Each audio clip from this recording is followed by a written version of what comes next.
Hello, this is Christy with Christy's Classy Clips, and I'll show you how to turn a hairband into a necklace.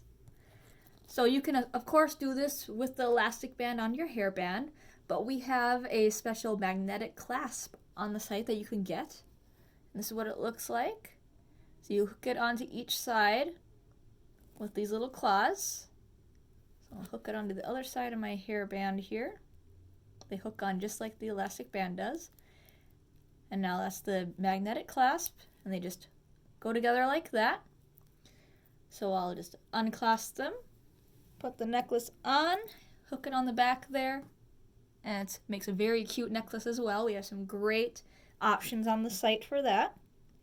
You can even turn it into a bracelet if you wanted, where you just wrap it around your wrist and connect them.